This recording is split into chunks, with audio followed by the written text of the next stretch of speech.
প্রশান্ত মহাসাগরের বুকে জেগে থাকা এক টুকরো ভূখণ্ড, যাকে পুরো বিশ্ব চেনে land of the rising sun বা সূর্যোদয়ের দেশ নামে।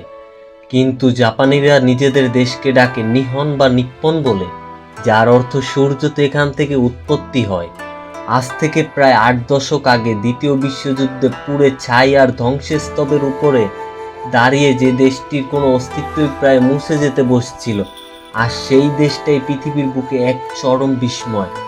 একদিকে আকাশ ছোঁয়া আধুনিকতা, রোবোটিক্স আর পৃথিবীর দ্রুততম বুলেট ট্রেন, অন্যদিকে হাজার বছরের পুরনো ঐতিহ্য, সামুরাই সংস্কৃতি আর শান্তশিষ্ট মন্দির। আধুনিক বিজ্ঞানের শেষ সীমানায় দাঁড়িয়ে কিভাবে একটি জাতি তাদের প্রাচীন সংস্কৃতিকে বুকের ভেতর আগলে রাখতে পারে, তার জীবন্ত উদাহরণ হলো জাপান। আজকের ছোট্ট একটি মহাযাত্রায় আমরা উন্মোচন করব জাপানের সেই অজানা ইতিহাস, তাদের অবিশ্বাস্য জীবনধারা এবং এমন কিছু রহস্য যা চমকে দিবে আপনাকে। চলুন হারিয়ে যাওয়া যাক এক অদ্ভুত রূপকথার সুন্দর দেশে। তার আগে ছোট্ট একটা কথা, যারা যারা ফেস্ট অফ বিশ্ব আর হালুম হুলুম চ্যানেলটিতে নতুন রয়েছেন, তারা অবশ্যই চ্যানেলটিকে সাবস্ক্রাইব করে চ্যানেলটির পাশে থাকবেন। চলুন ভিডিও শুরু করা যাক। জাপানের আজকের এই সুশৃঙ্খলার জাতির পেছনে রয়েছে হাজার বছরের এক রক্তাক্ত গৌরবময় ইতিহাস। খ্রিস্টপূর্ব 14,000 বছর আগে জোমন সংস্কৃতির মাধ্যমে এই দ্বীপে সভ্যতার সূচনা ঘটেছিল। তবে জাপানের ইতিহাসের সবচেয়ে রোমাঞ্চকর অধ্যায়টি শুরু হয় দ্বাদশ শতাব্দীতে, যখন শাসনভার চলে যায় সামরিক শাসন বা শোগুনদের হাতে। আর এই শোগুনদের প্রধান চালিকা শক্তি ছিল একদল কিংবদন্তি যোদ্ধা, যাদের আমরা সামুরাই নামে চিনি। সামুরাইরা শুধু সাধারণ কোনো যোদ্ধা ছিলেন না, তারা জীবন পরিচালনা করতেন বুশিডো বা যোদ্ধাদের নিজস্ব এক কঠোর নিয়মাবলী মেনে, যেখানে সততা, সম্মান, বীরত্ব আর আইনানুগত্য ছিল শেষ কথা। কোনো সামুরাই যদি যুদ্ধে হেরে যেতেন বা নিজের সম্মানে আঘাত লাগতো, তবে তারা সেকপুক বা হারাকিরি নামক এক অত্যাচারের মাধ্যমে নিজের জীবন বিসর্জন দিতেন। 17 শতক থেকে 19 শতকের মাঝামাঝি পর্যন্ত জাপান প্রায় 250 বছর ধরে সাকুকো নীতির অধীনে বাহিরের বিশ্ব থেকে সম্পূর্ণ বিচ্ছিন্ন ছিল। কোনো বিদেশি জাপানে ঢুকতে পারতো না এবং কোনো জাপানি বাহিরে যেতে পারতো না। এই দীর্ঘ আইসোলেশন জাপানের সংস্কৃতিকে পৃথিবীর অন্য যে কোনো দেশের চেয়ে সম্পূর্ণ আলাদা এবং অনন্য করে তুলেছে।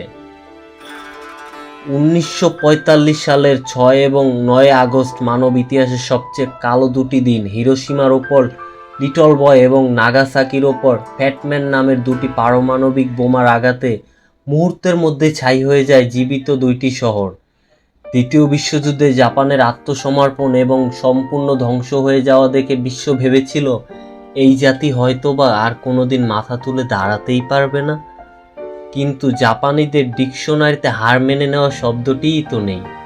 যুদ্ধের পরে শুরু হয় জাপানিদের অর্থনৈতিক অলৌকিক উত্থান, যাকে বলা হয় মিরাকল অফ জাপান। মার্কিন সহায়তা এবং জাপানিদের হাড় ভাঙা খাটুনি আর দেশপ্রেমের ওপর ভর করে মাত্র 2-3 দশকের মধ্যে জাপান হয়ে ওঠে বিশ্বের অন্যতম প্রধান অর্থনৈতিক ও প্রযুক্তিগত পরাশক্তি। সোনি, টয়োটা, হোন্ডা, প্যানাসোনিকের মতো ব্র্যান্ডগুলো পুরো পৃথিবীর বাজার দখল করে নেয়। যে হিরোশিমা একদিন ধ্বংসগ্রস্ত ছিল, আজ তা পুরো পৃথিবীর অন্যতম সুন্দর ও শান্তিময় শহর। জাপান এই পুনর্জন্ম প্রমাণ করে যে ইচ্ছা আর শৃঙ্খলা থাকলে যে কোনো ধ্বংসস্তূপ থেকে রাজপ্রাসাদ গড়ে তোলা যায়। জাপানের এই অবিশ্বাস্য সাফল্যের পেছনে সবচেয়ে বড় হাত রয়েছে তাদের শিক্ষা ব্যবস্থার। জাপানি স্কুলগুলোতে প্রথম 3 বছর, অর্থাৎ বাচ্চারা 10 বছর হওয়া পর্যন্ত কোনো কঠোর পরীক্ষার নেওয়া হয় না। এই সময় তাদের কোনো প্রাতিষ্ঠানিক জ্ঞান নয়, বরং শেখানো হয় নৈতিকতা, শৃঙ্খলা, বড়দের প্রতি সম্মান এবং পশু পাখির প্রতি ভালোবাসা। সবচেয়ে অদ্ভুত বিষয় হলো জাপানে কোনো স্কুলে কোনো পরিষ্কার পরিচ্ছন্নতা কর্মী বা ঝাড়ুদার থাকে না। স্কুলের ছাত্রছাত্রী এবং শিক্ষকরা মিলে প্রতিদিন নিজেদের ক্লাসরুম, করিডোর, এমনকি টয়লেট পর্যন্ত নিজেদের হাতে পরিষ্কার করেন। এর মাধ্যমে ছোটবেলা থেকেই তারা মনে এই শিক্ষা গেঁথে দেওয়া হয়, কোনো কাজই ছোট নয়, নিজেদের আবর্জনা নিজেদের পরিষ্কার করতে হবে। জাপানি সমাজে অন্যকে কষ্ট দেওয়া বা মেইয়ুকান না করাকে সবচেয়ে বড় গুণ মনে করা হয়।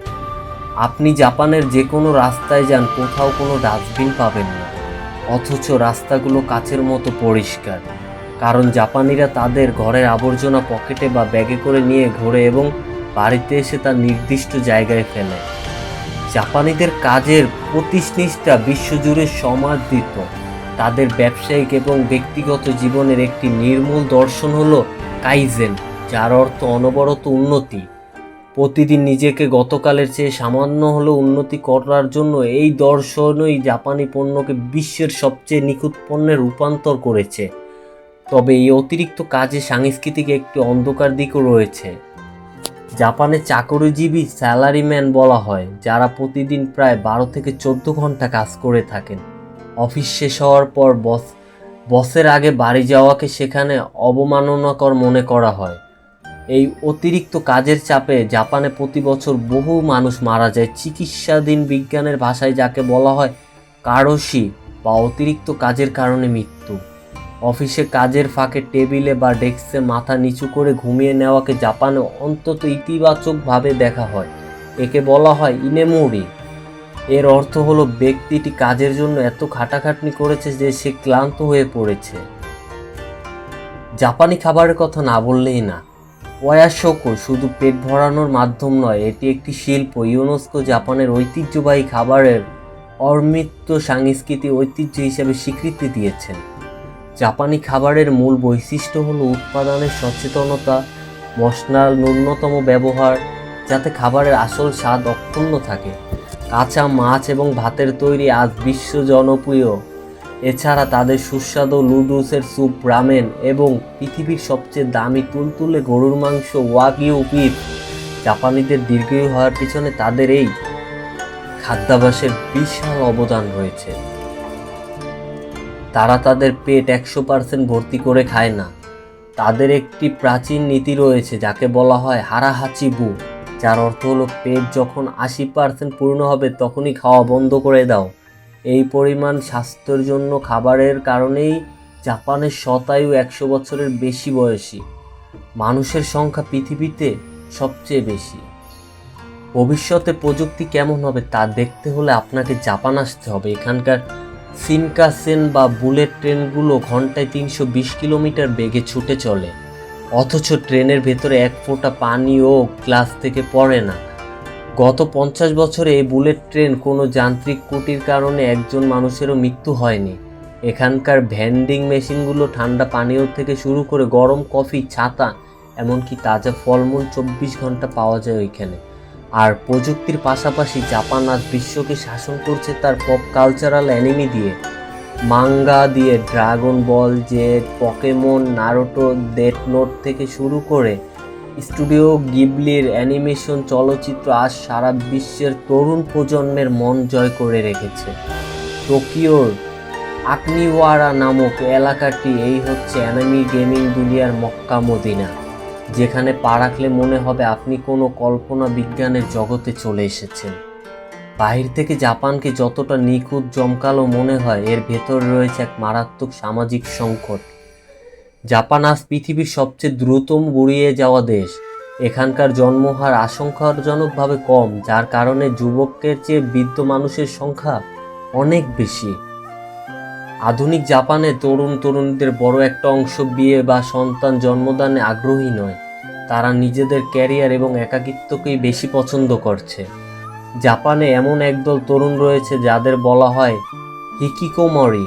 এরা বছরের পর বছর ধরে নিজেদের ঘরের কোণে বন্দি করে রাখে, বাইরের সমাজের সাথে সব ধরনের যোগাযোগ বিচ্ছেদ করে দেয়। এছাড়া আরেকটি দুঃখজনক ঘটনা হলো কোদোকুশি বা নির্জন মৃত্যু, যেখানে বৃদ্ধ মানুষরা একাকী ঘরে মারা যায় এবং সপ্তাহের পর সপ্তাহ কেউ জানতেও পারে না। এই জনসংখ্যা সংকট আগামী দিনে জাপানের অস্তিত্বের জন্য বড় হুমকি হয়ে দাঁড়িয়েছে। জাপান একটি প্রাকৃতিক দুর্যোগ প্রবণ দেশ। প্রতি বছর এখানে শত শত ভূমিকম্প, টাইফুন আঘাত হানে, কিন্তু এই প্রযুক্তির সাথে জাপানিদের রয়েছে এক গভীর আত্মতাত্ত্বিক সম্পর্ক। জাপানের প্রাচীনতম ধর্ম হলো শিন্তো। এই ধর্মে কোনো নির্দিষ্ট ঈশ্বর বা ধর্মগ্রন্থ নেই, বরং প্রকৃতি যেমন পাহাড়, নদী, গাছপালা এবং পাথরকে পবিত্র মনে করে পূজা করা হয়। শিন্তো মন্দিরের প্রবেশদ্বারে যে বড় লাল রঙের কাঠের গেট দেখা যায় তাকে বলা হয় তৌরি গেট। এটি মানব জগৎ এবং পবিত্র অত্যাধিক জগতের মধ্যকার সীমানা নির্দেশ করে। জাপানিরা বিশ্বাস করে প্রাকৃতিক যেমন ধ্বংস করতে পারে, তেমনি প্রকৃতি আমাদের জীবন দান করে। বসন্তকালে যখন পুরো দেশটি গোলাপি চেরি ব্লসম বা সাকুরা ফুলে ছেড়ে যায়, তখন জাপানিরা হানামি উৎসবে মেতে ওঠে, যা জীবনের ক্ষণস্থায়ী সৌন্দর্যকে উদযাপন করার এক অনন্য উৎসব। জাপান আমাদের শেখায় সম্পদ বা জায়গা কম থাকলেও কেবলমাত্র শৃঙ্খলা, কঠোর পরিশ্রম আর পারস্পরিক সম্মানের মাধ্যমে কিভাবে একটি পুরো জাতিকে পৃথিবীর বুকে শ্রেষ্ঠ আনার করে তুলে ধরে।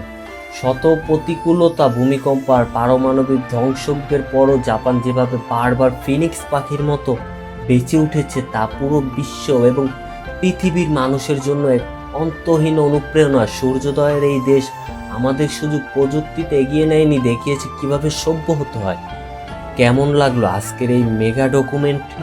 জাপানের কোন বিষয়টি আপনাদের সবচেয়ে বেশি অবাক করেছে তা কমেন্টে অবশ্যই জানাবেন। ভিডিওটি ভালো লাগলে লাইক করুন এবং এই ধরনের আরও তথ্যবহুল রোমাঞ্চকর ভিডিও দেখতে আমাদের চ্যানেলটিকে সাবস্ক্রাইব করে বেল আইকনটি চেপে রাখুন। দেখা হবে আগামী পর্বে অন্য কোনো দেশের অজানা গল্প নিয়ে। ততক্ষণ ভালো থাকুন, সুস্থ থাকুন। সায়োনারা।